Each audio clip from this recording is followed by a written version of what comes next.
Panginoon ang siyang nagpala sa bawat isa sa mga nakalipas na taon. At inanya akong bawat isa na magsitayo. Hallelujah. Ating pasalamatan ng Panginoon sapagkat napakabuti ng ating Panginoon. Hindi niya tayo pinabayaan sa mga nakalipas na pandemic. Bagamat hanggang ngayon nakakaranas pa rin tayo ng pandemic, ang Panginoon ay patuloy na nag-iingat sa bawat isa. Hallelujah. Ating siyang awitan, ating i-welcome ang kanyang spirit. Nais kong awitin natin ang awit na nagsabing, Come Holy Spirit, fall on me now. Ating i-welcome ang ating Panginoon sa gabing ito.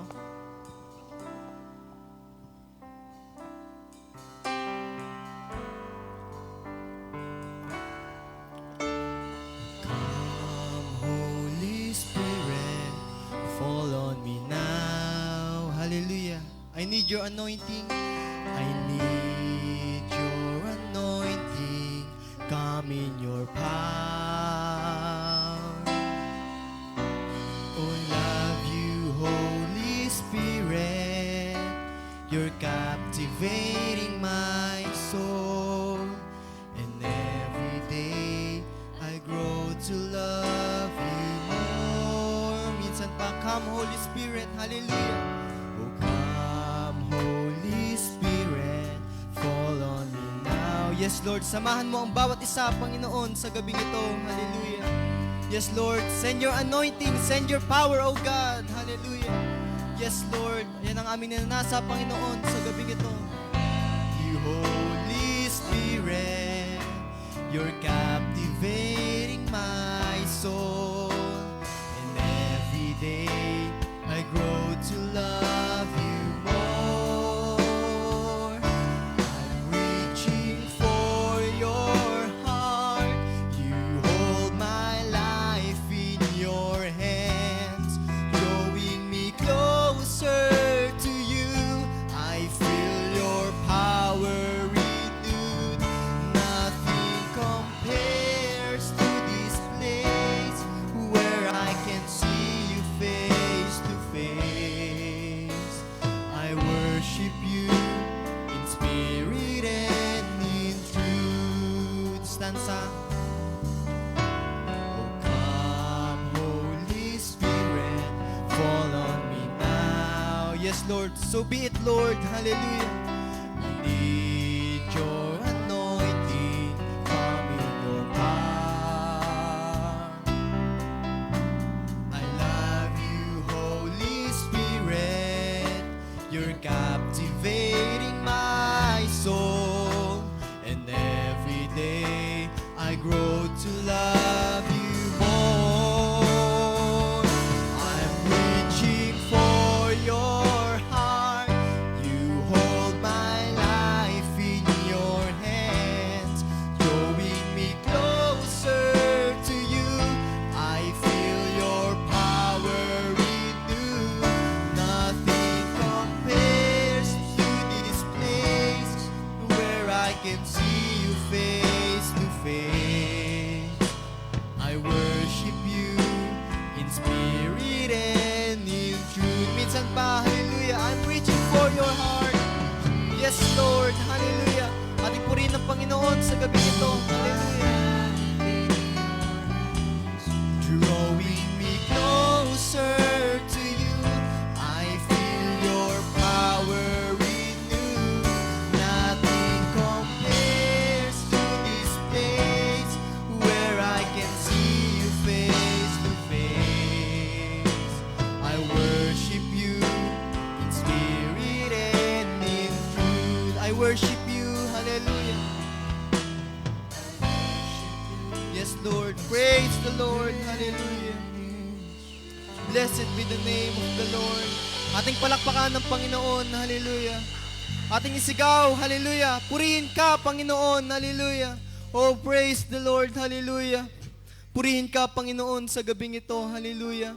Tunay wala kaming ibang masabi. Hallelujah. Kundi purihin ka, O Lord. Hallelujah. Salamat, Panginoon, sa gabing ito, Panginoon. Muli kang nagtayo ng gawain, Panginoon, upang ikaw ay pasalamatan, Panginoon. Hallelujah. Hindi lamang kami nagtipon-tipon dito para makinig lamang ng iyong mga salita. Hindi lamang kami nagtipon-tipon dito para magbigay ng mga panalangin, Panginoon. Kundi kami rin naman, O God, ay narito upang ikaw ay papurihan. Hallelujah. Upang ikaw ay pasalamatan sa gabing ito, Panginoon. Hallelujah. O Lord, salamat sa iyong biyaya, Panginoon. Hallelujah. Sa natapos na 2021, Panginoon, ang iyong pagpapala ay higit, Panginoon, na aming nararanasan, Panginoon. Hallelujah.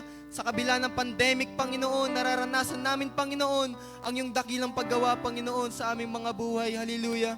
Nakaraan man, Panginoon, na taon, Panginoon, maraming pagsubok, Panginoon, maraming panghihina, Panginoon. Salamat pa rin sa iyong biyaya, Panginoon, na sagana sa aming mga buhay. Hallelujah. Na patuloy na tumatawag sa bawat isa. Hallelujah. Na patuloy na nagpapatibay sa bawat isa. Hallelujah. Salamat sa iyong mga salita, Panginoon. Bagamat nakaranas kami ng pandemic, Panginoon, ang iyong salita ay hindi napipigilan, Panginoon. Hallelujah. Ang iyong paggawa ay walang sino mang makapigil, Panginoon. Hallelujah. Patuloy naming nararanasan, Panginoon, ang iyong kasaganaan, Panginoon. Hallelujah. Ang iyong kabiyaya, Panginoon. Hallelujah. Ang kapayapaan na nagmumula sa iyo, Panginoon. Hallelujah. Oh Lord, that's why nandito kami, Panginoon, upang ikaw ay pasalamatan, Panginoon. Upang ikaw ay purihin, Panginoon. Upang ikaw ay luwalhatiin sa gabing ito. Hallelujah.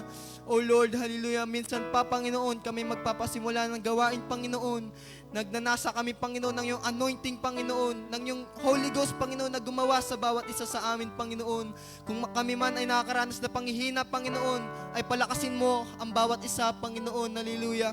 Kung kami ay pumasok, Panginoon, sa gawain ito, Panginoon, na nakakaramdam ng panghihina, ngunit naniniwala ko, Panginoon, sa aming paglabas, Panginoon, sa bahay-sambahan na ito, ay kami ay iyong pinalakas, Panginoon. Ang aming mga puso ay pinuno mo ng kagalakan, Panginoon, sa mga oras na ito. Hallelujah. O Lord, iyong wasakin ng kalamigan, Panginoon, sapagkat hindi ka nararapat sa tahimik na bibig, Panginoon. Hallelujah. Ikaw ay nararapat sa mga maiingay na papuri, Panginoon. Hallelujah. Hindi ka nararapat sa mga panlalamig, Panginoon. Ikaw ay nararapat sa mga maiinit, O God. Hallelujah. Nagagalak na puso, Panginoon. Hallelujah. Na nagpupuri sa iyo, O God. Hallelujah. O Lord, palakasin mo ang bawat isa, Panginoon, sa mga oras na ito. Hallelujah. Bayaan na kami, O God, hallelujah, ay malayang makapagpuri sa iyo, Panginoon. Bayaan na ang bawat isa ay malayang maitaas ang aming mga kamay. Bayaan na ang bawat isa, Panginoon, ay malayang makapagsambit ng papuri sa iyong pangalan, Panginoon. Hallelujah. O Lord, ikaw ay karapat-dapat, Panginoon, sa kaluwalhatian, Panginoon. Hallelujah. Higit ka pa sa aming iniisip, Panginoon. Kung gaano ka kadakila sa aming kaisipan, ay higit ka pa dyan, Panginoon. Hallelujah. Tunay walang makasukat ng iyong kadakilaan, Panginoon, ng iyong kaluwalhatian, O Lord. Hallelujah. Minsan pa ikaw ang gumawa, Panginoon, sa bawat isa, Panginoon. Buksan mo ang kalangitan, Panginoon, at ikaw ay magbuhos ng pagpapala sa bawat isa. Huwag mong hayaan, Panginoon, na isa man sa amin ay malampasan, Panginoon, ng iyong pagpapala, Panginoon. Hallelujah. Hallelujah. Abutin mo ang bawat isa, Panginoon, na nagnanasa sa iyo, Panginoon. Hallelujah. Abutin mo ang bawat isa na nag-e-expect sa iyong mga gawa, Panginoon. Hallelujah. O Lord, send your power, Panginoon. Send your Holy Ghost, Panginoon. Hallelujah. Upang ang bawat isa ay makaranas ng kalakasan na nagmumula sa iyo, Panginoon. Hallelujah. O Lord, ingatan mo, Panginoon, na paparito pa lamang, Panginoon. Kung paano mo kami iningatan, Panginoon, sa aming pagparito, pinagkakatiwala ang gawain ito, Panginoon, mula sa pag-uumpisa hanggang sa pagtatapos, Panginoon. Ikaw ang siyang mangusap sa bawat isa, Panginoon. Buksan mo ang aming mga puso, Panginoon, hallelujah. At ikaw ang siyang magsalita at magtuwid sa bawat isa, Panginoon, hallelujah. O Lord, salamat, Panginoon. Sa iyo ko ibinabalik ng lahat ng papuri, Panginoon. Lahat ng pasasalamat sa tanging pangalan ng aming Panginoong Kristo Jesus. Amen and amen. Palakpakan natin ang Panginoon. Lahat ay sumigaw ng praise the Lord. Hallelujah. Alam ko ang bawat isa ay nagagalak sa mga oras na ito. Hallelujah. Kaya atin siyang awitan ng mga makalangit na awitin. Hallelujah. This is the day.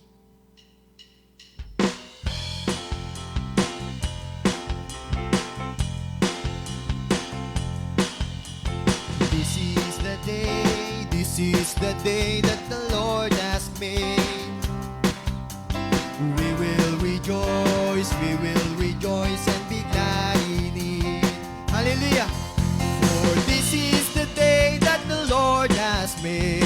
We will rejoice and be glad in it. This is the day. This is the day that the Lord has made. Minsan pa, this is the day. This is the day. This is the day that the Lord has made. That the Lord has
napakasarap magpuri sa ating Panginoon. Nais ko pang awitin ng isang awit na nagsasabing, I know I am the bride. Hallelujah. Nakakasigurado ba kayo dyan, mga kapatid? Hallelujah. Isa ba kayo sa bride ng ating Panginoon? Hallelujah. Dahil ako ay sumasampalataya sa ating Panginoon. Hallelujah. Amen.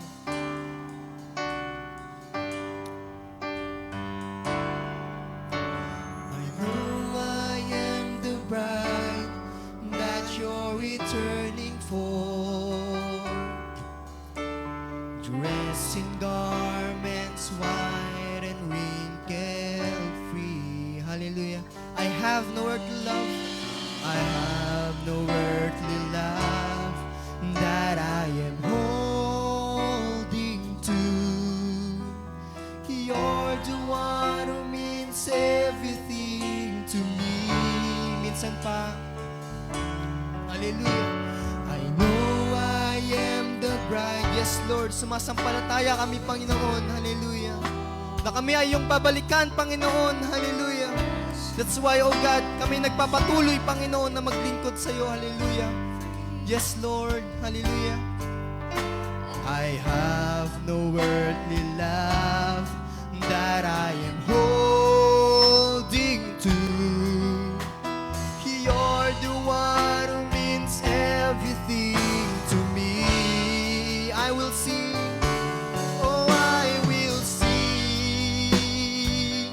Oh, I will worship you. And I will bow myself down humbly at your throne.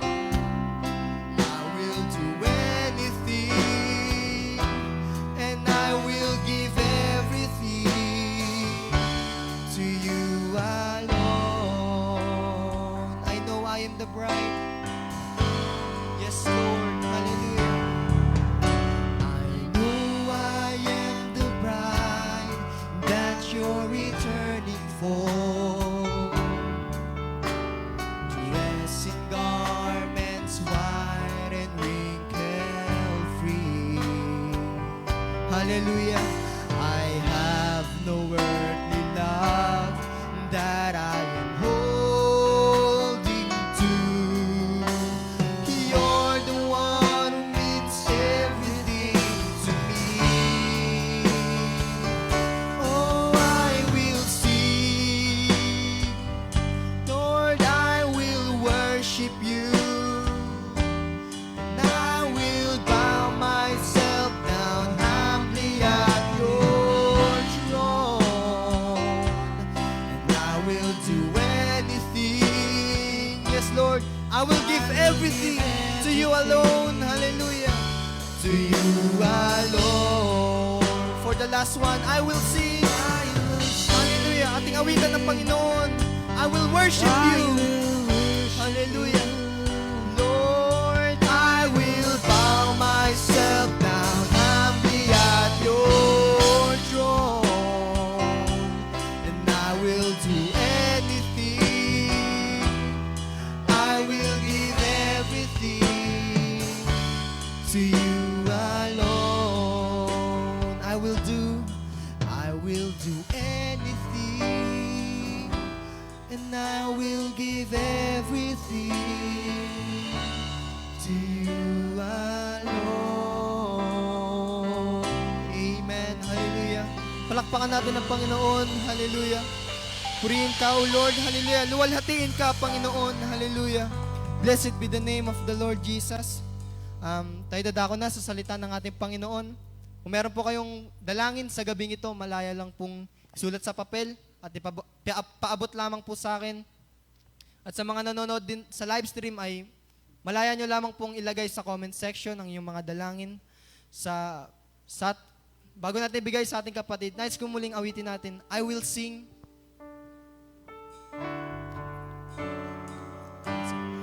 I will sing. Oh, I will worship you, Brother Tim.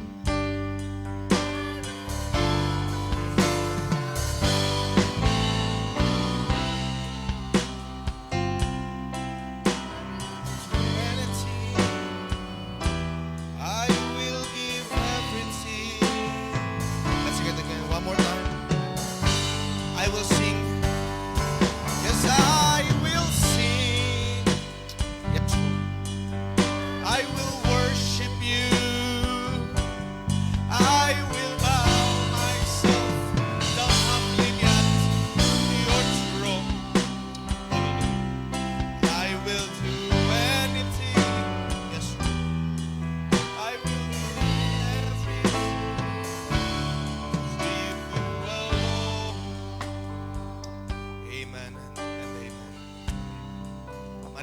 kapanganakan ng ating Panginoon sa mga sandali ito. Hallelujah, hallelujah.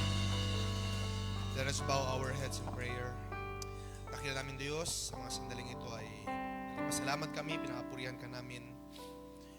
Walang ibang katulad mo, Diyos. Ikaw ang siyang nag-ingat sa amin mula noon hanggang ngayon. At ngayon, katulad na nabanggit namin, dumating na naman ang panibagong araw ng Biyernes sa panibagong taon na ito. Pero Lord God, ikaw na nanatili, hindi nagabagong Diyos sa aming mga buhay. Bayaan o Diyos, sa mga sandaling ito, ang expectation ng bawat isa na sa pagdating ng bagong taon, may bagong pagpapahala na ibibigay, may mga bagong experiences kang gagawin sa iyong mga anak. May it be done, Lord, according to your will. Bayaan o Diyos, sa mga sandaling ito, ang bawat isa na nandito, mula noon hanggang ngayon, lumipas sa mga taon na nanatili, nagtatapat sa iyo, Panginoon, dumadalo ng mga gawain, ina-exert ang kanilang effort, ang kanilang mga panahon, ang kanilang mga oras, ang kanilang mga sandali. Sa mga sandaling ito, naniniwala ako, Diyos, na hindi mo sila lalagpasan. At meron kang gagawin sa bawat isa sa mga sandaling ito, O God. Sa unang gawain ng taong ito, Panginoon, we have a lot of expectations sa iyo, Panginoon. At tunay nga, naniniwala kami na ang Diyos namin, katulad ng aming inawit, Diyos namin ay buhay at meron siya magawa sa amin sa gabing ito. Alam mo namin mga kahilingan, ang aming mga pangailangan, Lord, we know that you can do it, O God. Sa mga sandaling ito, bayaan, abutin mo ang bawat isa. Ang aking dalangin, O Diyos, hallelujah, sa gabing ito, wala pong magawa sa aking sarili. Ang aking dalangin, ang aking samo sa iyo, Diyos, bayaan mangusap ka sa mga kabataan ito. Wala po magagawa, Panginoon, ako'y mahina din naman. Maraming mga pagkukulang, pagkakamali. Pero ikaw, Diyos, ikaw ang perfect God. Ikaw ang kaya mag-supply na aming mga pangangailangan. Alam mo, mga pangangailangan namin mga puso ngayon ng iyong mga salita, Lord, you can supply all our needs. Sa mga sandaling ito, bayan, Lord, may it be done according to your will. Supply all the needs ng mga kabataang ito. Sa kanila naman nakikinig through our live stream, Lord God, may you supply all their needs sa mga sandaling ito. Sa gabing ito, God, make manifest your power sa aming kalagitnaan, sa bawat mga nakikinig, sa kanilang mga tahanan. Lord God, may your will be done, not mine. Ang mga salitang ito na hinanda ng iyong malit na lingkod, Lord, wala itong magagawa, wala itong magagawang pagbabago o anuman. Ikaw lamang, O Diyos, ang mayroong magagawa sa aming kalagitnaan. May your word change lives, O God. Ikaw, O Diyos, sa iyong mga salita, ikaw ang humipo ng mga puso. Ikaw ang magpalambot ng aming mga puso matitigas. Ikaw, O Diyos, ang siyang manguna, mangusap. Send your spirit, the spirit of understanding sa bawat isa. Upang kahit sa kanila ng mga mas bata, O God, sa dakong ito, sa kanila mga nakikinig through our live stream, mula sa pinakabata hanggang sa pinakamataas, maintindihan nila at maunawaan nila ang iyong salita sa mga sandaling ito. And Lord God, we believe that you will speak to us this evening, O God. Palain mo ang bawat isa. Ikaw, Diyos, ang siya mag-lead sa amin sa mga salita, sa mga bagay na nais mong sabihin sa mga sandaling ito. Sa namin nilalagak ang mga oras na lilipas, Panginoon. We lift all up to you, Lord. In the most precious name of our Lord Jesus Christ. Maaari ba natin purihin natin, Panginoon? Let's say amen. Let's say praise the Lord. Praise the Lord. Maaari ba natin palakpakan natin, Panginoon? Praise the Lord, God. Without further ado, ay ating buksan natin mula sulatan habang tayo nakatayo. Let us open our Bible in Isaiah chapter 43,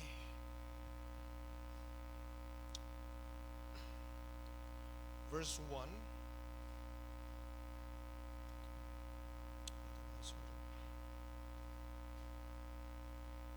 Isaiah chapter 43, verse 1 to verse 7. Aking mabasahin. Basahin ko.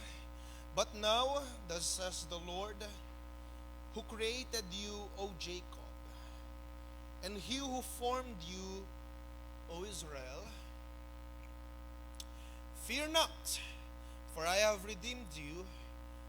I have called you by your name. You are mine. When you pass through the waters, I will be with you. And through the rivers, they shall not overflow you. And when you walk through the fire, you shall not be burnt, nor shall the flames scorch you. For I am the Lord your God, the Holy One of Israel, your Savior. I gave Egypt for your ransom, Ethiopia and Seba in your place. Since you were precious in my sight, you have been honored, and I have loved you. Therefore I will give men for you, and people in exchange for your lives. Fear not. Verse 5. For I am with you. I will bring your descendants from the east and gather you from the west. I will say to the north, give them up, and to the south, do not keep them back. Bring my sons up from afar, and my daughters from the ends of the earth. Last verse. Everyone who is called by my name, whom I have created for my glory, I have formed him. Yes, I have made him. Can you say amen to the word of God? Amen. Maaari tayong makaupo sa mga sandaling ito. Ang Diyos na siya magpala sa mga salitang ating pag-uusapan sa mga sandaling ito. Okay, so unti na lang aking oras. However, nais kong mangusap na ilang mga bagay sa mga sandaling ito. At sabi nga nating MC, this is the first Friday ng ating taon. So thank God, tapos ng 2020. Although marami nagsasabi na parehas lang naman, 2020, 2021, wala naman na bago. Kung magbabasa kayo ng world news, sa Amerika this past few days ay kakaiba yung mga nangyari. Sabi nila, never before seen na mga pangyayari sa kanilang Capitol building. Okay. At sabi nila, 2020, 2021, parehas lang. Wala namang kinaiba. Pero I do believe sa inyo, ng mga kabataan, optimistic kayo na magsasabi, there is more to come. May mga bagay na gagawin ng ating Panginoon sa taong ito, sa mga araw na darating.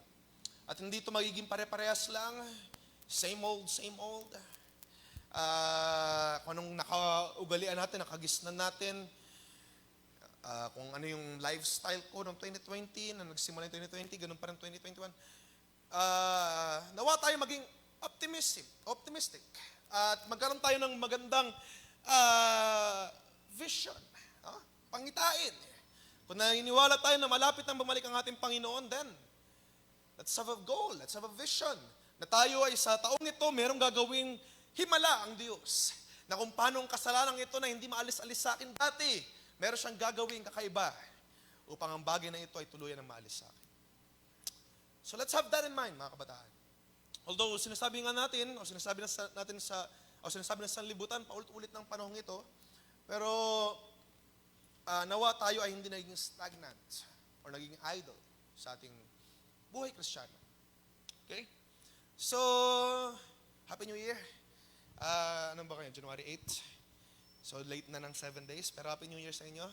At alam ko naman na pinagpala tayong lahat. Kayo na nung previous Sunday ng ating Thanksgiving. At tunay nga na mga salita ng Diyos ay sagana sa atin. Mula noon hanggang ngayon ay ang mga salita ng Diyos ay sagana. Siguro kung babalikan natin since January, although nagkaroon ng mga hadlang around August, around April, May, na hindi nagkaroon ng mga gawain, diba? Pero I do believe ang Diyos ay naging sagana pa rin sa inyong mga buhay. Pinagpala kayo ng Panginoon sa mga nawalan man ng trabaho, na furlough, sa Tagalog nun, na isang tabi, hindi nasahuran. Pero naniniwala ako na ang Diyos ay patuloy na nagpala sa inyong mga buhay. At di kayo pinagkukulang ng ating Panginoon. At sa mga sandaling ito, I don't want to waste time dahil may mga ilan tayong pag-uusapan mamaya. At sama nyo lang din sa prayer na maisabi ko lahat. Though, I have prepared din naman ng unting mga pangungusap ngayon dahil in-expect ko na marami tayong mga bagay na kinakailangan ipag-usapan dahil sa ating mga araw na darating. Okay. So pag-usapan natin ang kaisipang ito. So pinamagatan ko siyang built for glory, made to last. Okay? Built for glory, made to last. Kung familiar kayo, kung or napakinggan nyo na yung kanta na built for glory, made to last, although it is a very old song. At nagkwento siya ng buhay ng isang pulubi sa lansangan. At itong isang Kristiyano, binati niya, bakit ka naghihirap? Yan. Hinahayaan mo lang na ikay maghirap. Pero ang sinabi nung beggar na ito, huwag ka mag-alala, I am built for glory. I am made to last. At dumating yung pagkakataon na siya ay namatay, dahil nga sa hindi niya matiis na mga problema, hindi niya matiis na mga trials, o yun, may kahirapan. Sabi niya, ang patutuon niya, I am built for glory. Yung pako ay hindi nanatili sa lupa, kundi ito'y tatapak on the streets of gold. Sabi niya. So maganda yung kantang yun, although hindi ko alam kung pasok sa taste ng iba. Pero doon ko kinuha yung kaisipan na ito, built for glory, made to last. At gusto ko siyang gawing 2 part or 3 part.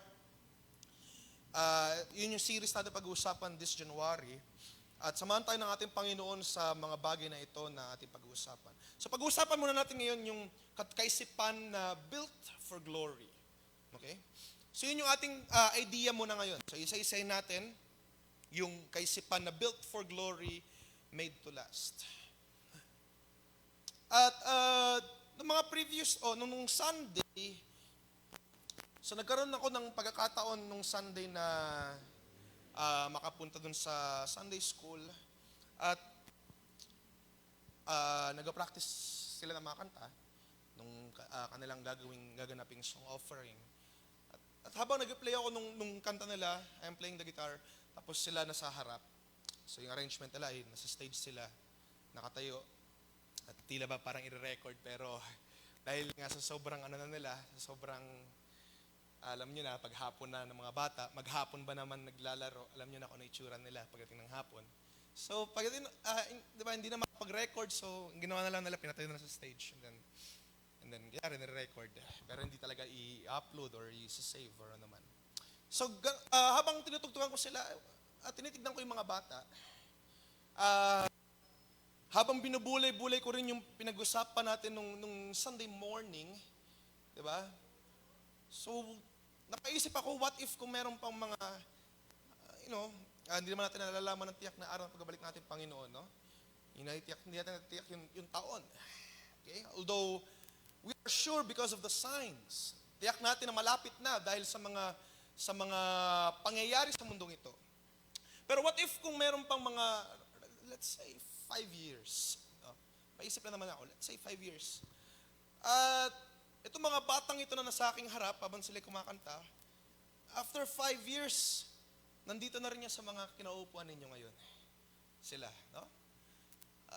After 5 years, siguro marami na ditong gagraduate na sa youth.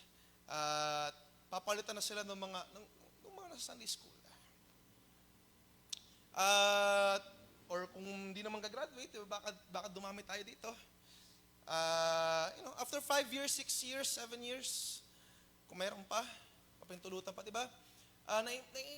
Na-vision up ko na itong mga batang ito ay lalagay din sa inyo mga kinaupuan ngayon. At kayo na mga nandyan ngayon, kayo na yung magiging senior, hindi naman senior citizen, kundi senior youth. At, diba? Magpapatuloy yung cycle. Kung paano noon kami, na junior pa rin naman ngayon. Junior pa rin. Noon kami, pinaka-junior, pinaka-bata pa. And then, nagpatuloy yung cycle. Ngayon, medyo, yung mga nakikita ninyo na tayo, mga kuya, mga ate ninyo, dati dumaan din naman sa pagka-junior. Okay? And then, pag dumating yung mga taon pa, bago bumalik ang ating Panginoon, let's say 2 to 3 years. Let's say 4 years, 5 years. Ganun yung mangyari, right? Yung mga batang ito dati, sila ngayon yung mga nasa Sunday school, sila ngayon yung juniors sa mga kabataan. And then, kayo na mga nandito ngayon na mga, anong age nyo? Around 18, 17. Kayo na yung magiging ilulook up nila. Titingalain, for example. Kayo yung hihingan nila ng advice na kung paano pag ganito, ganyan, ganyan. You see? Kayo yung tatanungin nila ng questions. Diba? Nakita nyo ba yan? Or ayaw nyo tumanda? You see? Pero kung sakali man na, dahil nga, hindi natin sure kung ilang taon pa, pero habang tayo nag-aantay, naglilingkod sa ating Panginoon while we press on toward the goal, ganun yung mangyayari. Okay? Yun ay hindi maiwasan. Hindi maiwasan na ang taon, darating ang mga susunod na taon hanggang sa tamang panahon ng ating Panginoon, sa takda niyang araw at oras na siya'y babalik, iikot ang mga taon. Hindi yan mananatiling katulad ng ganito. Hindi mananatili na tayo ay magiging bata. Hindi mananatili na tayo ay kinakailangan turuan lagi. Diba? Tayo nga ay, diba, nahihiya or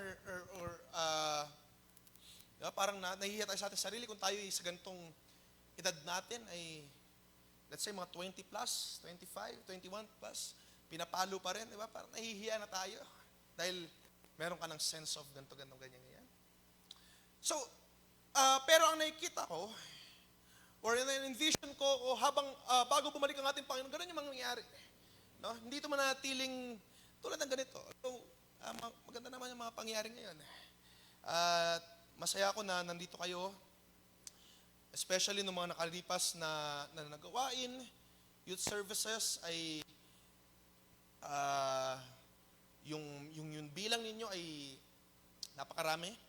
So, salamat sa biyaya ng Diyos na patuloy kayong pinagkakaloban niya ng kalakasan nung Thanksgiving. Marami tayo nung youth services, halos mapuno yung socially distanced na mga upuan. Diba? But of course, natin mga pastor, hindi tayo gano'ng tumitingin sa bilang, although I am personally thankful na marami tayo. Pero as much as possible, ang aking dalangin din ay tayo ay patuloy na pinapalakas ng Diyos. Na tayo ay hindi lamang nakikita na marami o nakikita na halos mapuno yung stage kapag hinilera mga kabataan, kundi ang aking dalangin din sa inyo ay kung gaano tayo karami, ay ganon din kayo pinatatag ng Diyos. Pinalakas ng Diyos. Tayo ay rooted. Sabi nga sa Colossians chapter 2 verse 7, rooted and built upon Him. So yun yung aking dalangin sa inyo. At nawa yun yung maging desire din natin. Tayo ay hindi lamang pamparami o pampadagdag o pampasikip ng pwesto natin, kundi tayo ay pinapalakas ng Diyos. At kaya tayo nandito kaya tayo nandito dahil sa biyaya din ng Diyos. Dahil tayo ay patuloy na ni-encourage ng Diyos. Pinagpapatibay ng Diyos. Bagaman sa anumang mga sirkumstansya, o sa anumang mga bagay, aside sa fact na galing ka Sunday school, although, malaking tulong nga yung mga galing Sunday school at napupunta sa youth ministry, malaking tulong yun, malaking step forward yun. Pero, ang dalangin ko na aside doon, ay tayo ay binibigyan ng Diyos ng motive o ng kapuso o ng desire na magpatuloy at kilalanin ng Diyos. Okay? Of course, kung titignan ko kayo lahat, majority na siguro dito sa atin, around 60% or 70% ay galing sa Sunday school. At kung titignan ko kayo, parang another Sunday lang ng mga around 10 to 11 years ago. Pag titignan ko kayo, parang nung 10 years ago, 11 years ago, parang Sunday school lang din halos. Kasi Puro mga primary, intermediate yung mga kasama ko dito. So yung karamihan sa inyo ay guluman sa Sunday school. Although, sabi ko nga, it is a great jump start. Magandang, magandang mga motives natin, mga teachers, naturuan tayo ng values, ng kaisipan ng Diyos, pero individually, nawa magkaroon tayo ng motive or ng desire na paglingkuran natin Panginoon. At nawa sa mga susunod na taon na dating pa, at ngayon, kung ano mga mangyayari ngayong 2021, hindi na alam. At kung ano mga advancements o ano mga pangyayari within the youth ministry sa taong ito, hindi ko alam, hindi na alam. Pero I hope and I pray na patuloy tayong susuporta at magpapatuloy. Maasahan ko ba sa inyo, mga kabataan? Okay. So nawa sa inyong mga puso ay tayo magpatuloy sa paglilingkod sa ating Panginoon. Now, bakit ko sinabi yun? O bakit tayo napadaan doon? O sideline? Naisip ko na tayo, actually sa inyo mga nag-Sunday school, yung mga teachers or yung mga teachers ay nag-invest sa inyo ng mga bata or karamihan sa inyo, or kung hindi man kayo dumaan sa Sunday school, yung mga previous youth leaders. Mula sa first generation hanggang ngayon sa ika-6, nag-invest ng mahabang panahon, ng mahabang oras, o ilan sa inyo mga kuya, mga ate na naging close ninyo, nahihingan nyo ng mga advice, nag-invest sila ng mga sandali, nag-invest sila ng pananalita, ng tamang advices sa inyo, para ngayon masabi nyo na kayo ay nandito ngayon, pinatatag. Nakuha nyo?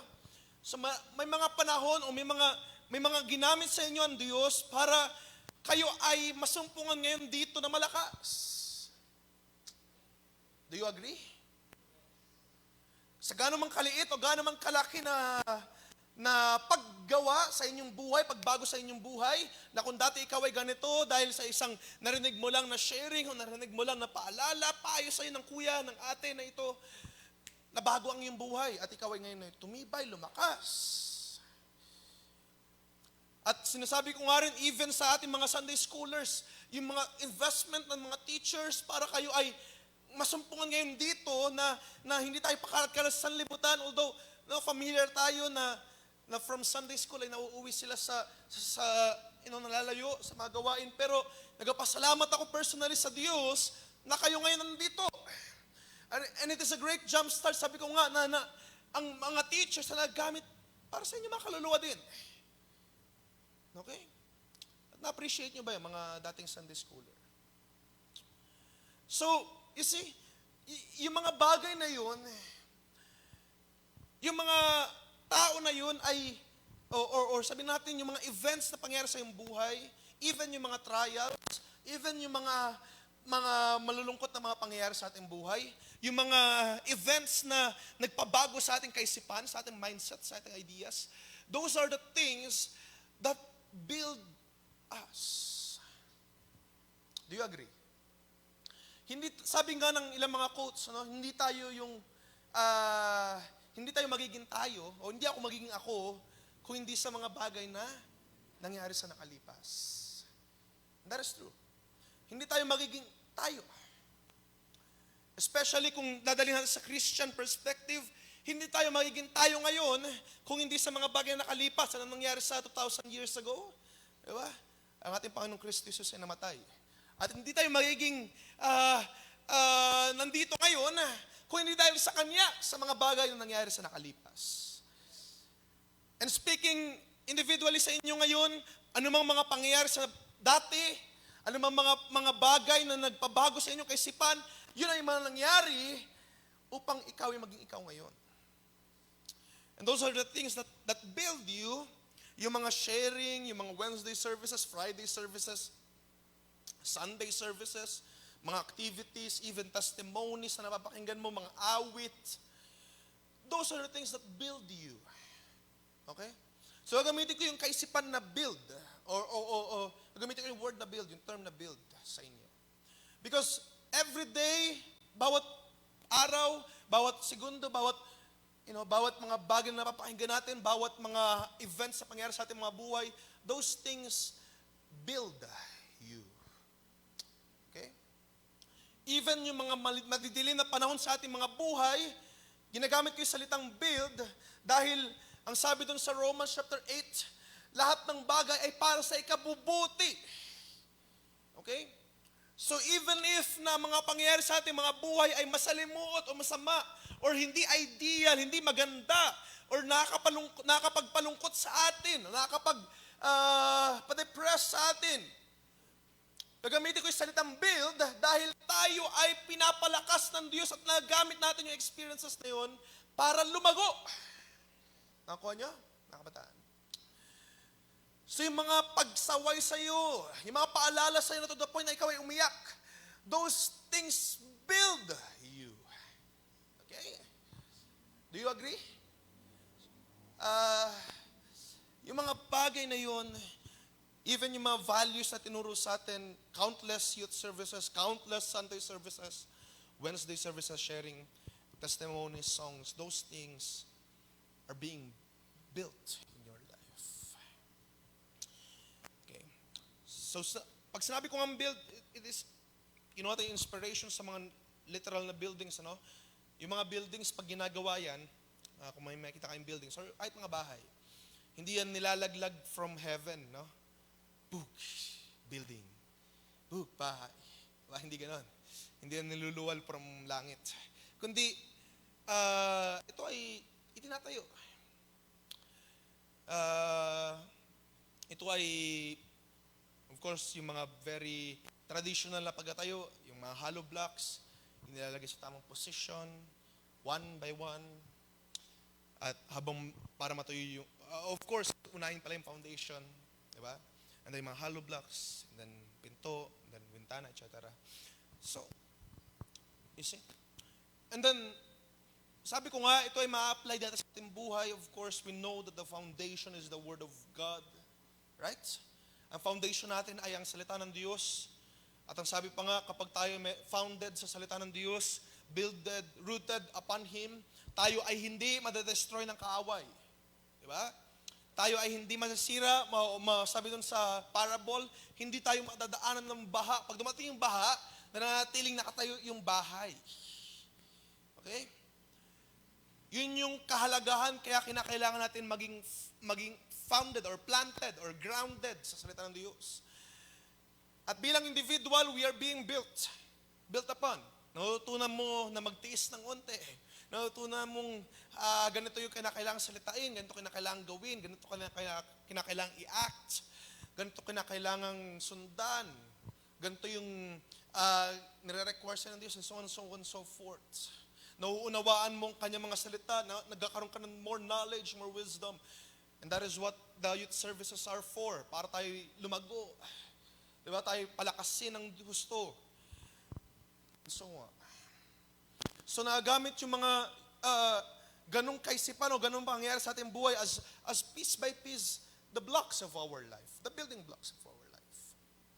And we are being built every day, piece by piece, little by little. Sabi nga sa banal na kasulatan, from glory to glory. Right? So, as Christians, sanay tayong sabihin na hindi pa naman tayo perpekto. Di ba? Sinong perpekto na dito? May Mr. Perfect or Mrs. Perfect ba dito? So, sanay tayo sabi ko, accustomed tayo or mas sinasabi natin, hindi tayo perpekto. And that is the truth. Hindi tayo perpekto, marami pa tayong kinakailangang matutunan, marami pa tayong kinakailangang malaman. Di ba? Dahil yun ay totoo. Lalo na tayo ng mga kabataan, masabi ko we lack the experience talaga na marami upang masabi natin marami na tayong alam. Okay? So that is why we are being built. Mga events, mga pangyayari sa ating mga buhay, upang tayo matuto, alamin natin yung tamang pagsasalita, tamang paggawa, pagkilos. At yun yung mga pinapahintulot ng Diyos sa atin. You see, we are incomplete. We are not yet perfect. Pero kaya nga ang sabi doon sa 1 Corinthians chapter 13, verse 10, na kapag dumating yung perfect, Pag dumating yung perfect, all that is in part will be done away. Ibig sabihin kasi, hindi pa tayo perfect. We are all in part. We prophesy in part, we speak in part, we do things in part. So hindi pa tayo perfecto. Marami pa tayong kinakailangang improve. And we are being improved. Agree ba kayo? Nag-i-improve ba kayo, mga kabataan? Masabi niyo ba nag-improve kayo?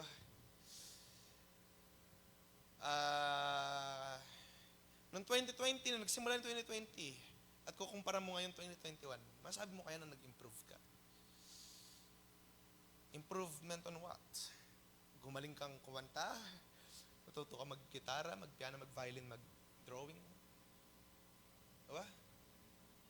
Pero dadalhin ko sa mga sa spiritual na pangusap, I hope and I pray na tayo ay nag-improve. Pinapalago ng Diyos. Sa kanyang biyaya ay tayo pinapalakas.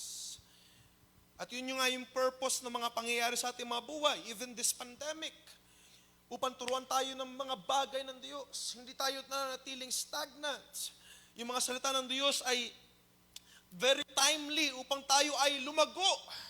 Upang tayo ay matuto sa mundong ito. Upang tayo mag-mature pa ng higit. Upang malaman natin yung mga tamang gawin sa mga ganitong mga pangyayari. Okay?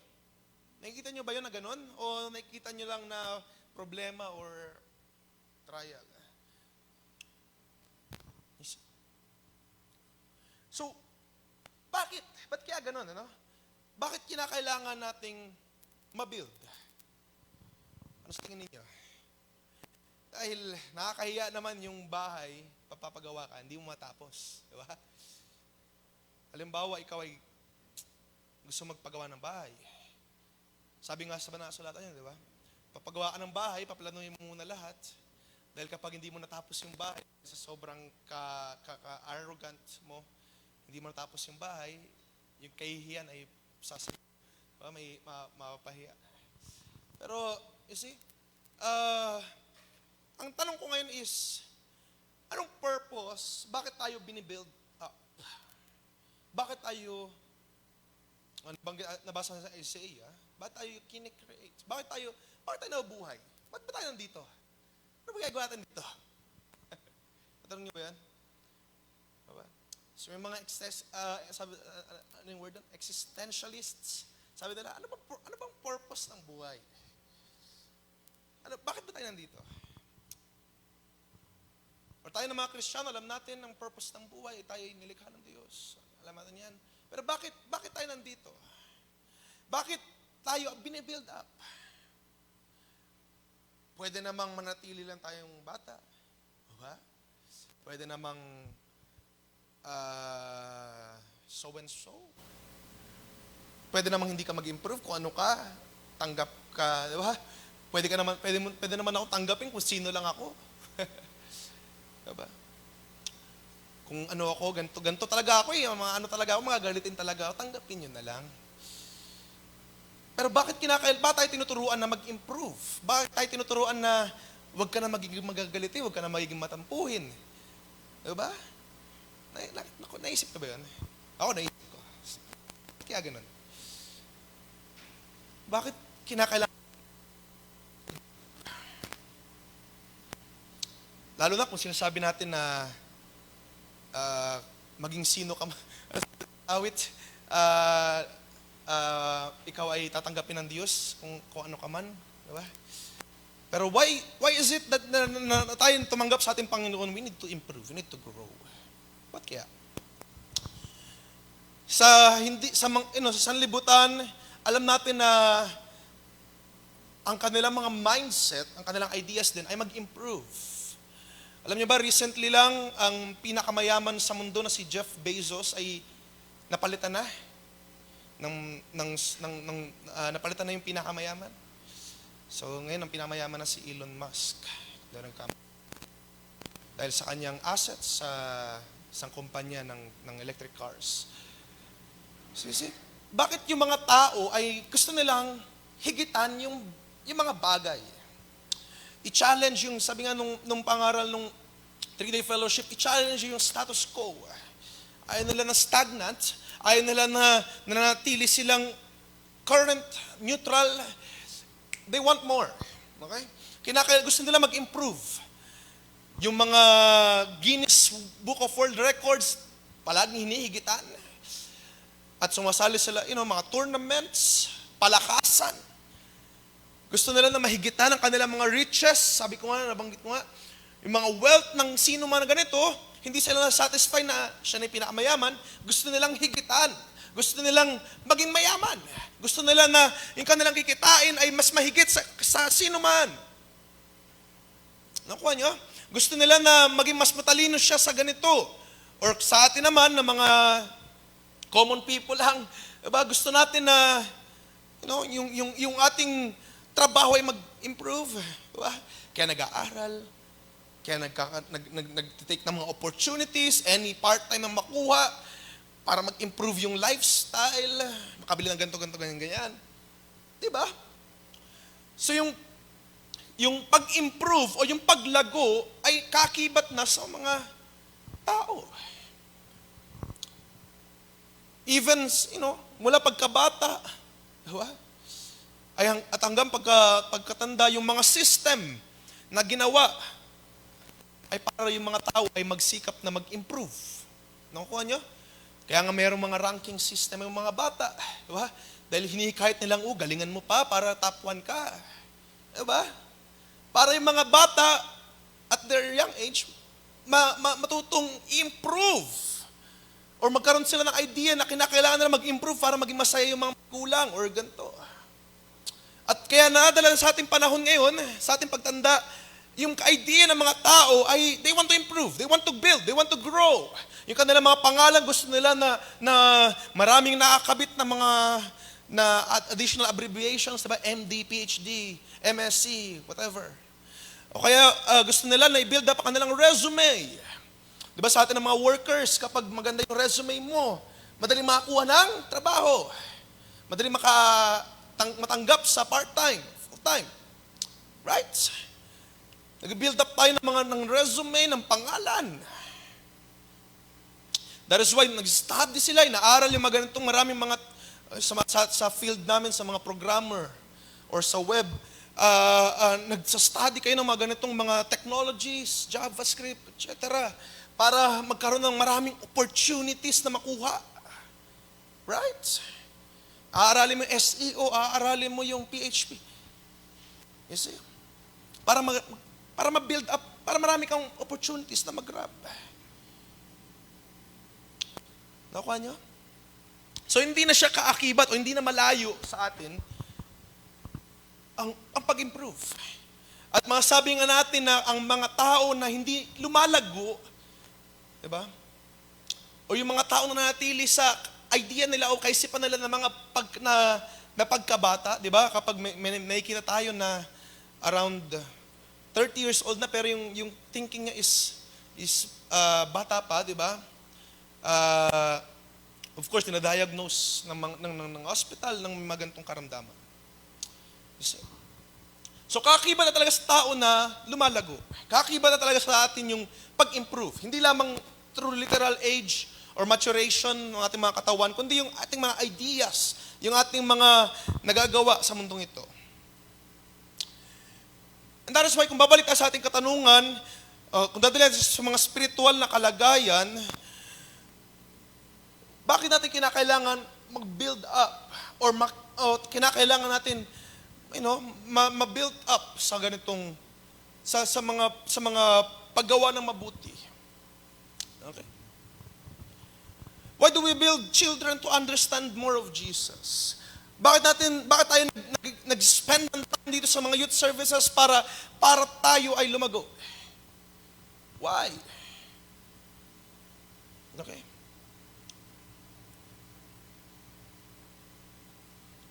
Bakit kaya? Ultimately, ang desire natin ay lumago, di ba? Mga kabataan, gusto natin ay lumago. Tama ba? Gusto natin na tumaas. Gusto natin na mag-improve. Gusto natin na lumago by the grace of God. Sinasabi nga natin.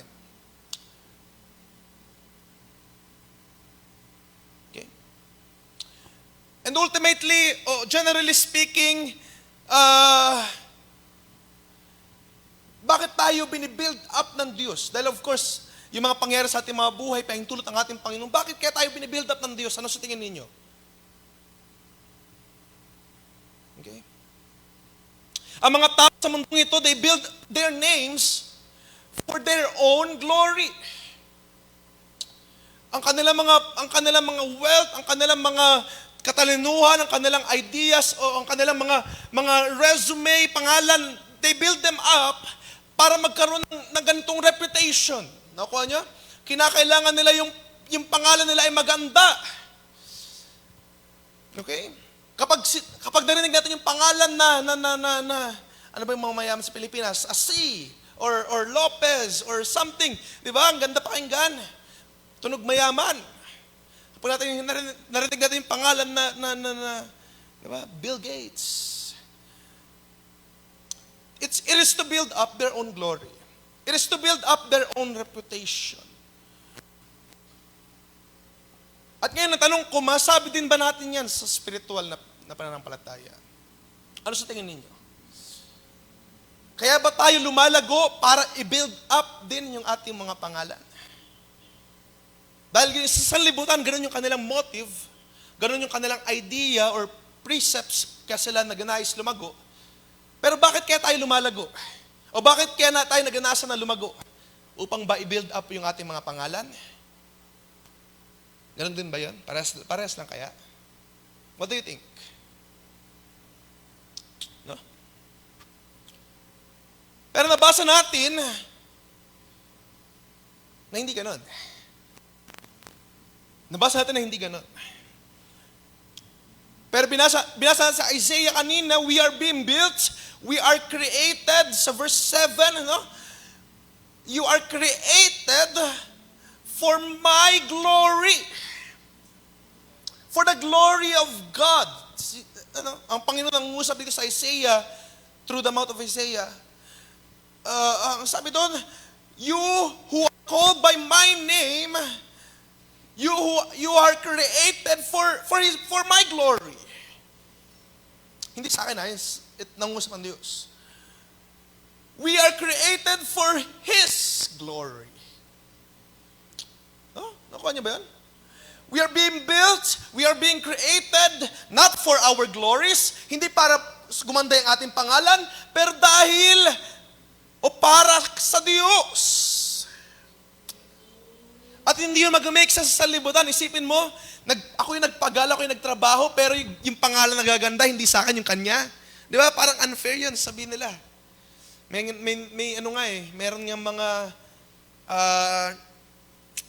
di ko alam kung alam niyo yung story, pero meron isang artist sa Australia, or dalawang artist sa Australia, sila yung mga parang stage, humarap sa stage, pero hindi sila yung kumakanta. Nag-release sila ng sandamakmak na album, nag-release sila ng sandamakmak na top hits. Nakakuha sila ng award, pero hindi pala sila yung kumakanta. Iba pala yung kumakanta para sa kanila. No? At in the end, nung medyo talagang lumaki yung pangalan nila, nung artist na ito, hindi na nakitiis yung dalawang kumakanta. Yung nag-lip sync lang sila. Yung dalawang kumakanta dun sa likod, tapos yung dalawang frontliner, hindi na nakatiis yung kumakanta sa likod. Ang ginawa nila, nalulumantad sila sa public. Ganito, itong dalawang ito, peke yan sila. Ganun yung nangyari. Isipin nyo, sikat na sikat sila, nakakuha ng maraming awards. Diba? Masabi natin, sa mundong ito, kapag hindi mo nakuha yung sinasabi nila, rightfully para sa'yo, dahil ikaw yung nagpagal, ikaw yung nagsumikap, ikaw yung nagtiis, tapos wala kang makukuha, it is unfair. Right? Kahit naman sa ating mga trabaho, kapag ikaw yung nagsipag mag-code, pero siya yung bibigyan ng mataas na sahod, wala naman siyang ginawa. That is unfair. Pero I want you to look at this. Tayo ay kinreate for the glory of God. Not for our glory, for our own glory, but for the glory of someone other than us. It is God. We are created. We are called by our names. We are created for His glory. We are built upon. Tayo binubuo, tayo ay yung ating mga spiritual na pananampalataya ay lumalago, not for our own sake, not for our own glory, but we do this for the glory of God. So we do these things for His glory. Mabasa natin yan sa 1 Corinthians chapter 10, verse 31, whether you eat, whether you drink, or whatsoever things you do it for the glory of God, right? Ginagawa niyo ba lahat ng mga bagay para sa kaluwalhatian ng Diyos, mga kabataan? Sabi sa Romans chapter 5, verse 16, let your light so shine before men, so that makita nila ang inyong mga mabubuting gawa, at ang sabi doon, hindi i-glorify kayo, kundi i-glorify yung Ama na nasa langit. Pero sinasabi ko, di ba? Parang pag hindi nababalik sa iyo yung karampahan ng ginawa mo, parang unfair. Pero that's the purpose of our God. Upang makita nila yung mabuti mong gawa, tapos sa Diyos mapupuntahan ka pa riyan. Pag tao lang ay masabi nila, unfair, hindi tama. Ako yung gumawa. Ako yung nagbigay sa iyo eh. Tapos, ang Diyos yung nakalimutan ko kung kaninong storya yun. Ano? Ako yung nagkalob sa iyo ng pagkain ah. Ba't ka nagpasalamat sa Diyos? Nakalimutan ko kung sino nagkwento sa akin. Although you see, hindi ko iniiwan sa inyo to as para gawin natin i-question natin sa Diyos. Actually, may gusto ko i-clarify dito para maintindihan natin ang mga salita ng ating Panginoon. May mga nagsasabi na, ginagamit lang kayo ng Diyos. I mean, alam niyo yung term na ginagamit, di ba? Medyo makasanlibutan na term, ginagamit. Parang bang pinagsamantalahan. Okay? Pero you see, this is something much more greater than that. Or hindi to katulad sa mga makasanlibutan na ideas or mindset. Hindi to katulad sa mga unfairness ng mundong ito. Hindi to katulad sa mga misconceptions na binibigyan ng sanlibutan. In the first place, wala tayong may question sa Kanya dahil nababasa natin, siya ang gumawa sa atin. Right? Kung wala tayong direct relation sa Diyos, okay, pwede. Pero nabasa natin, siya yung gumawa sa atin. Right? So basag na yung kaisipan na ginagamit lang kayo ng Diyos. Yung mga atheists, ganun yung sinasabi. Dahil in the first place, ikaw, tayong lahat, ay ginawa ng Diyos. We are created by God. We are being built none other than by God. So yung mga bagay na nagagawa natin, hindi ito nagmumula, sabi doon sa isang talata, hindi ito nagmumula sa atin. Yung pag-iisip at yung paggawa ng mga mabuting bagay ay hindi sa atin, kundi galing sa Diyos. Nakuha niyo ba yun?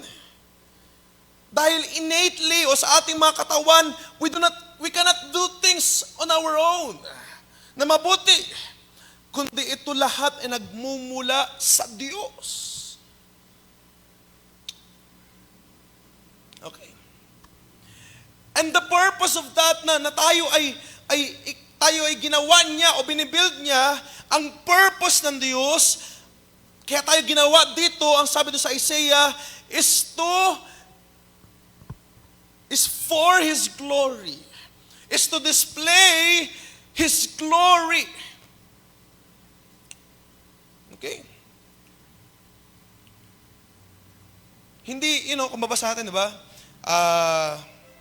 Sa verse 7, whom I have created for my glory. Hindi ibig sabihin na kinakailangan kayong gawin o kinakailangan kayo ng Diyos para yung kanyang pangalan ay mag-glorify. Of course, alam na natin na ang pangalan ng Diyos is lifted up.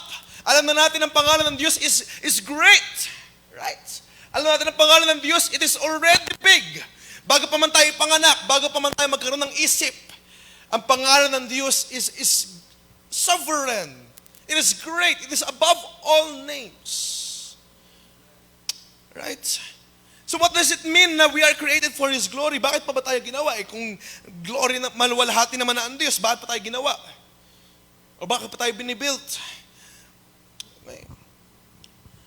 Ang ibig sabihin niya doon, hindi tayo yung mga essentials, kundi ang pinakahulugan niya doon is to showcase the glory of God sa inyong mga buhay.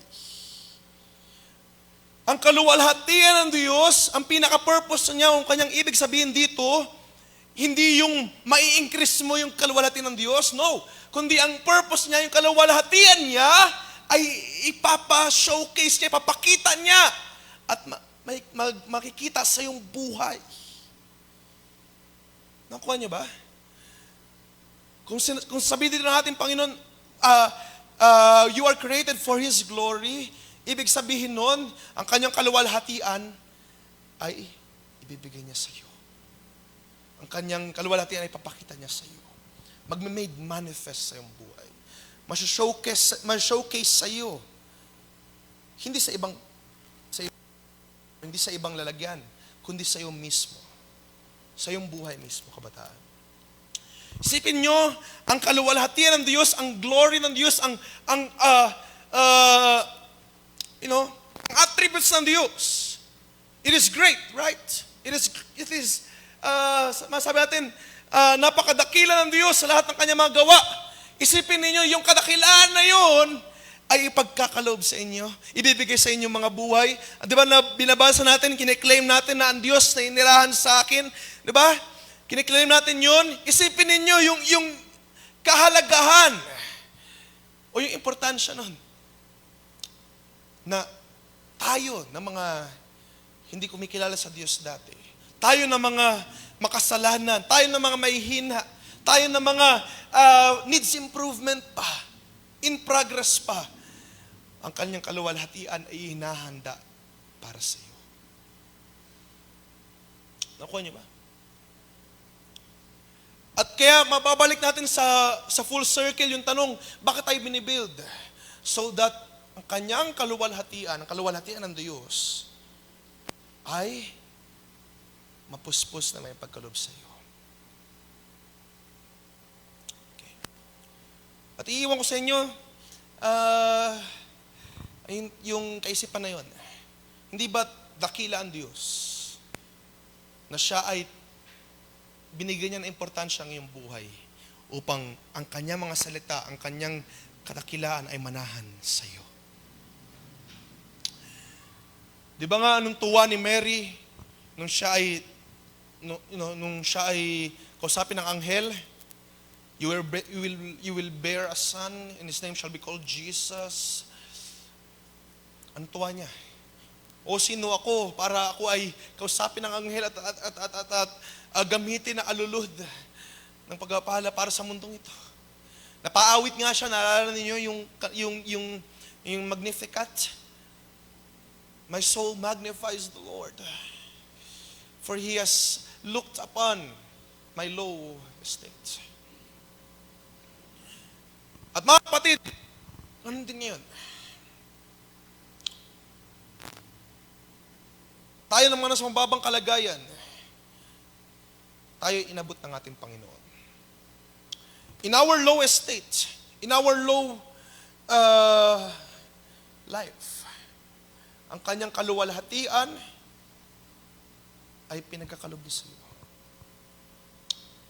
And that is why we are being created. That is why we are created. That is why we are being built upon. Isn't that great na ang Diyos na the big God is to be displayed in your life? Meron ka pagkakataon ngayon na makita o makita ng iba ang Diyos. Diba? Kahit na sabihin natin na ikaw ay mahina, kahit na sabihin natin ikaw ay maraming mga pagkukulang, maraming mga kabigatan, pero isn't it great na masabi natin sa ating mga sarili, ako'y tagasunod ni Kristo. At sa biyaya niya, ako'y lumalago. At nakikita sa'yo ng sanlibutan, nakikita sa'yo ng iba, ay, meron nga yan. May kaluwalhatian na sa Kanya. Isn't that great, mga kapatid? Hindi nila alam, o di alam ng sanlibutan na marami kang tinitiis, marami kang mga hinaharap na mga problema, marami kang mga trials. Pero isn't that great? Ng kaluwalhatian ng Diyos ay nilalagay niya sa iyo. Lalaktawan ko na ilang mga bagay, pero I want you to notice this. Tandaan natin na sa Philippians chapter 2 verse 13, kaya tayo nagkakaroon ng paggawa ng mabuti. It is not for our own self, for our own sake. Kundi ang sabi dito, it is God who works in you, both to will and to work not for our increasing ng ating mga pangalan, but for His own pleasure, but for His own will, for His own glory. Okay? 2 Corinthians chapter 3, verse 18. Let us bear in mind, mga kapatid, na it is a privilege that God in all His glory decides to dwell in you. Sipin niyo yun. Madalas natin kiniklaim lang na ang Diyos, nananahan siya sa akin. Pero yung pinakakahulugan nun, na ang Diyos, He is very powerful, very sovereign, in all His glory, ay inisip niya na sa iyo tumira. How privileged you are. How blessed you are. No? Chapter 3 ng 2 Corinthians verse 18, and we all with unveiled face beholding the glory of the Lord are being transformed into the same image from one degree of glory to another. As we behold the glory of the Lord, sabi doon, we are being transformed from glory to glory to glory. Di ba yun yung pag-build up? Yun ba yun yung pagpapalago? We are being built up in His glory. For this comes from the Lord who is the Spirit. Laktaw natin sa 2 Corinthians chapter 4. So next page. Sa verse 1. Therefore, having this ministry by the mercy of God, we do not lose heart. Bakit nagsabi si Pablo dito na hindi kami nawawalan ng pag-asa o nawawalan ng pagtitiwala? Dahil ang dami nilang hinarap na trials. Kung mabasahin nyo yung 2 Corinthians chapter 3 o ibang mga, yung upper chapters pa, mababasa natin kung ano mga hinarap nila. Ano yung mga pagtitiis na ginawa nila. Ano yung mga pagtitiis na kinakailangan upang ma-build up sila. At kayo rin naman humaharap sa mga pagtitiis. Humaharap sa mga pag-build up, pagtuturo, pag-asaway, pag-correct. At kinakailangan natin harapin yan upang tayo ay matuto, ma-build up. At mga kapatid, ang sabi dito ni Pablo, we do not lose heart having this ministry of God in our hearts. Hindi tayo nangihina. Hindi tayo nawawalan ng pag-asa. Because the glory of God is given to you. Verse 5, laksan na natin, for what we proclaim is not ourselves, but Jesus Christ as the Lord. With ourselves as your servants for Jesus' sake. For God who said, let the light shine out of darkness, has shone in our hearts to give the light of the knowledge of the glory of God in the face of Jesus Christ. Laktan natin, verse 7. But we have this treasure in jars of clay, to show that the surpassing power belongs to God and not to us. Now, isn't that the main description natin? No? The God who is sovereign, who is great, who is glorified, He chooses to live in you a vessel that is a clay. May mga bitak-bitak, may mga imperfections, may mga, may mga kulangan. But you see, this treasure has been put in jars of clay. Para saan? Pwede namang ilagay ng Diyos sa mga, masabi natin, serving, sobrang mababait na frontliner ng mga tao, mga mayayaman, mga, sabi natin na mas privileged sa atin. But why is it na ang treasure ay nilalagay sa jars of clay? Bakit kaya? And as we read the next part of the verse, malaman natin, to show that the surpassing power belongs to God and not to us. Upang makita ang kaluwalhatian hindi nagmumula sa atin, hindi nagmumula sa inyo, yung mga pag-improve ninyo, yung paggawa ninyo mabuti, that is good, that is great, pero yung kaluwalhatian ay hindi, nakikita natin na hindi para sa atin. Yung pag-improve natin, yung pagiging masipag ninyo, hindi yan para sa atin. Yung kaluwalhatian hindi para sa atin. But it is for God. And we are being built right now, not for our own glory, or not for our own achievements. But I want you to see, mga kapatid, mga kabataan, what you do right now, it is all for the God. At yan nawa maging bukang bibig ninyo. Ang aking ginagawa na paglilingkod sa Diyos, ang aking ginagawa na pag-minister, ang aking ginagawa na pagkanta, ang aking ginagawa na pagtugtog, it is not because I am skilled. Hindi yan sa kadahilanan na ako'y maraming alam. Hindi yan sa kadahilanan na ako'y mas matalino. Hindi yan sa kadahilanan na ako'y mas magaling kumanta. But I am who I am. It is because of the glory of God. And it is for the glory of God. We are just but treasures, or we are just but a jar of clay na pinagkalooban lang ng Diyos ng treasure sa ating mga puso. To show that the surpassing power belongs to God, and not to us. All of the glory and all of the honor and all of the blessings be unto God. We are all built for His glory. At ang ibig sabihin niya, mga kapatid, ang purpose mo sa buhay, hindi ka purposeless, hindi ka ligaw, hindi ka nawawala. Ang purpose mo is to be built up so that ang treasure na ilalagay sa'yo, ma-manifest, may pakita ang kaluwalhatian para sa Diyos.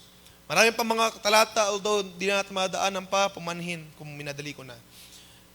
Marami pa mga talata na magsasabi, ang ating mga mabuting gawa ay para may pakita ang kaluwalhatian ng Diyos sa ating mga buhay. Tandaan ninyo mga kabataan, ano mga effort na pinagsisikapan ninyo ngayon, gano'n man kayo kagaling o karunong magtugtog, kumanta, ano mga pag-isumikap ninyo, pag-itiis sa mga ministries, ano mga time ninyo o wisdom ninyo na natutunan sa mundong ito, it won't count up on your glory, but it will count up the glory of God. At yun yung mahalaga mga kapatid, yun yung kinakailangan natin gawin. We need to glorify God. Kinakailangan natin maluwalhati ang Diyos, who is the maker of our lives. Na siyang gumawa sa atin at siyang nahabag sa atin. You know the story. Namatay ang Diyos. Namatay si Jesus Christ para sa inyo. So that you may live. So that you may have a chance to serve the Lord. And what will we give in exchange? To do good. Gumawa ng mabuti. Maglingkod sa Diyos. And again, yung paglilingkod sa Diyos ay hindi ito saganang atin. Hindi ito saganang kalakasan ko. Saganang kalakasan ninyo. But it is for the glory of God. For the glory of God. Not for our own glory, but for the glory of God. Verse 16, so we do not lose heart.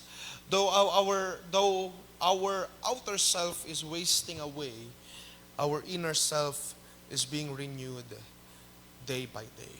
Maraming trials, maraming mga kabigatan, maraming mga kalungkutan, maraming pa mga darating na mga kabigatan. Iniwala ko, hindi naman sa pessimistic o hindi naman sa negative, kundi I'm stating the truth na maraming pa mga mangyayari sa atin.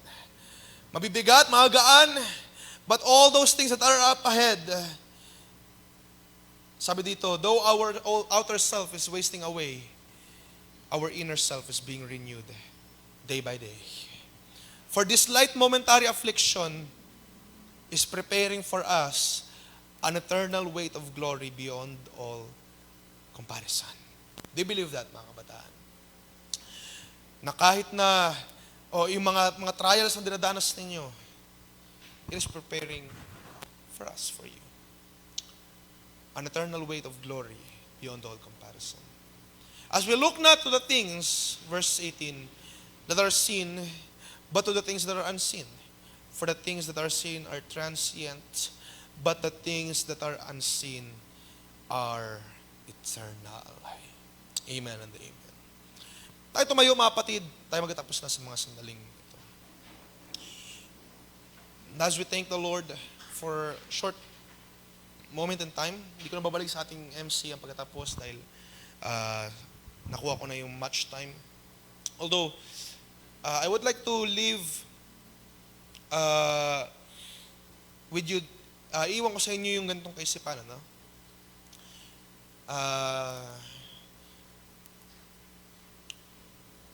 May mga ilan sa inyo siguro nakapunta na sa mga tawag dito, sa mga old houses, diba? May napunta na ba sa inyo sa bahay ni Rizal around, Laguna ba yan? Hindi ko alam, hindi matandaan. Pero dun sa bahay ni Rizal, ano? Bahay ni Rizal, syempre, luma na yun, di ba?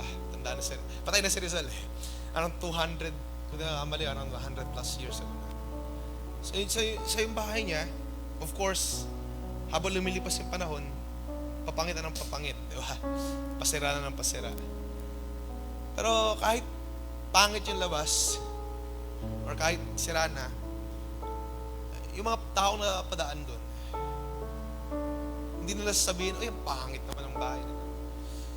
Hindi nila sasabihin nila doon, "Wow, bahay ito ni Rizal." Diba? Bahay ito nung taong ito. Marahil napadaan sa bahay ni President Duterte. Bahay yan ni Duterte. Hindi sasabihin nila, ang barong-barong pangit naman. Bahay yan nung President. So even though yung lalagyan or yung jar of clay or yung house is a bit imperfect, a bit incomplete, don't lose heart, mga kabataan. Kung tila ba, we are being imperfect, incomplete ba? It's alright. We are being built up. We are being created. Tayo patuloy na binibuild up ng Diyos for His glory. As long as nabibigyan natin ng kaluwalhatian sa Diyos at nakikita sa atin hindi ang kaluwalhatian natin, we are not proud of our own doing. Dahil sabi nga natin, ang ating mga paggawa, ito'y para sa Diyos. Ito'y galing sa Diyos. Ito'y para sa Diyos. So that kung makita ang kaluwalhatian ng Diyos sa ating mga buhay, our imperfections can no longer be seen. Mas na ba yun? Sabi ko nga, di ba, pag yung bahay ni Rizal, luma-luma, pero kapag, di ba, maraming mga dumadaan ng mga turista. Bakit kaya ang luma-luma ng bahay? Bakit kaya, no? It's because they know who lives there. Alam nila nakatira yung taong ito, may legacy na iniwan sa Pilipinas. Yun ito, mga kabataan. If they know that, if they can see the glory that God lives in you, Christ lives in you, even though yung ating mga buhay ay filled with imperfections, filled with uncompleteness, it's okay, it's alright. Ang kaluwalhatian naman hindi para sa atin anyway, kundi para to sa Diyos. And we are being built up on that purpose. We are being built up for the glory of God. At pupunta natin sa mga susunod na pagkakataon, we are being built up for the glory of God. We are also made to last. That glory that is being built up in your life, hindi yan para sa temporary lamang, kundi ito ay maglalast through generations.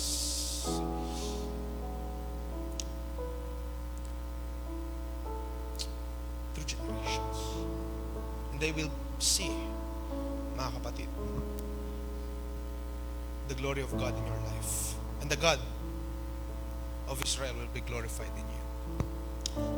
May mga kahilingan po ba sa mga sandaling ito? At kung wala, ay tayo mag-proceed na sa ating pagwakas na langit.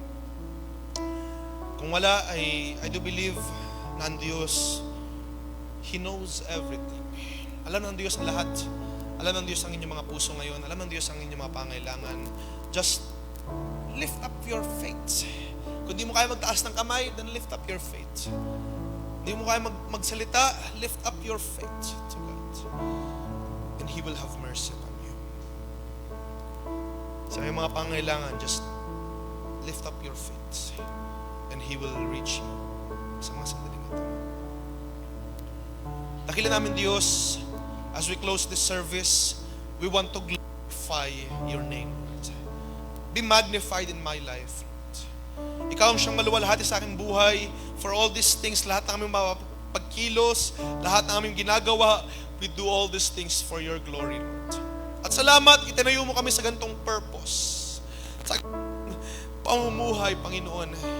Nalalaman namin na ikaw ang una sa lahat nagbigay ng iyong buhay para sa amin.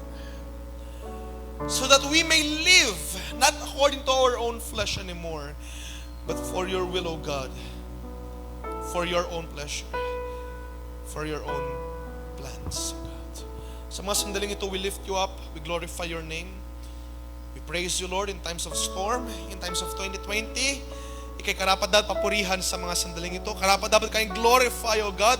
Lahat namin mga ginawa, lahat ng mga pagtitiis, lahat ng mga gawain na aming itinanan for the past year, mula Sunday, Friday, Wednesday, lahat namin mga pagsumikap, lahat namin mga pagtitiis, lahat namin mga pagluhod sa panalangin, lahat namin mga pag-iyak, lahat namin mga pagtaas ng kamay, lahat ng aming mga pagsabi ng Amen, Hallelujah, praise the Lord. Lahat ng bagay na ito ay nalalaman mo, and we lift you up on that, O God.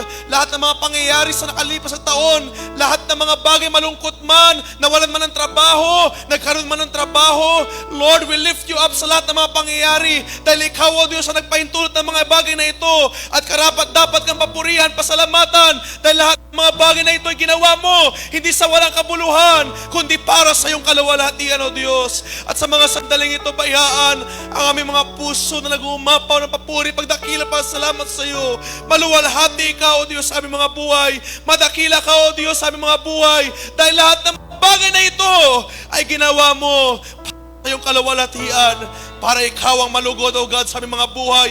Mapatunayan na ikaw ang Diyos na buhay at dakila sa lahat. Purihin ka, O Diyos. Purihin ka at sa mga darating na araw pa sa taong ito. Ikaw, O Diyos, ang siyang madakila sa aming mga buhay. Sa 2020 na lumipas, may all the glory be unto you, O God. To God be all the glory and honor and praises. At sa ngayon taong darating, Lord, we do not know the future. Pero salamat, ikaw ang nag-lead sa amin, nag-guide sa amin. We will do all these things. Kami aawit sa iyo. Kami magsisimula muli sa aming mga ministry. Kami maglilingkod ulit sa iyo, Diyos. Magsisikap na, Panginoon. Kami, God, ay iiwanan namin mga idea sa sanlibutan, mga bagay sa sanlibutan. Lord, mag-i-improve kami. Lord, papalaguin mo kami sa pananampalataya, hindi upang pagandahin namin mga pangalan, kundi upang luwalhatiin ka sa aming kalagitnaan. Lord, we thank you so much for that wonderful promise that we are built for glory. And we are being built for glory. Para masayang, we are all made to last. Palaing mo, Diyos, sa mga kabataang ito, and all of my weaknesses and comings sa pag-deliver ng iyong mga salita, ikaw, Diyos, ang magpuno sa mga kabataang ito. May the spirit of understanding and grace reach upon these souls. At bayaan, O Diyos, ikaw ang siyang madakila sa kanilang mga buhay. May they learn to live by faith, to live and do all these things for your own glory, O God. At ang aking dalangin personally, Lord, mga kabataang ito, ay maging matatag, maging matibay sa ngayong taong darating, magpatuloy sa anumang mga haharapin na mga problema, anumang mga mangyayari sa youth ministry na ito, O God, bayang tulungan mo mga kabataang ito. Kung gaano man kami karami ng aming mga pilang o ng mga active, bayaan o Diyos, ganun din kalakas ang pananampalataya na ipagkaloob mo sa mga kabataang ito. And may the next generation see na ikaw o Diyos na naging mabuti sa mga kabataang ito na nandito ngayon. Ito nila na ang Diyos, karapat dapat ng papurihan, karapat dapat ng dakilain sa buhay ng mga taong ito. Purihin ka o Diyos, dakilain ka, salamat sa mga pagkakataong ito, although ang oras ay hindi mga magpahintulot, but Lord, we want to say thank you. Thank you for the 2020, Lord. Just hallelujah, how great you are, Lord Jesus. We lift up to you all the glory. May all the glory be unto you, Lord. To God be all the glory and honor and praises. Ingatan mo kami sa pag-uwi. Ingatan mo kami. Ingatan mo ang bawat isa sa mga araw pa na darating. This is all we ask and we pray in the wonderful name of our Lord Jesus Christ. Can we all say amen? Maaari ba ating palakpakan ng ating Panginoon? Praise the Lord! Praise the Lord! Hallelujah! To God be all the glory and honor and praises. Tayo dismiss na sa mga sandaling ito. Palain tayo ng ating Panginoon. God bless you. So let us sing a song siguro. Closing song.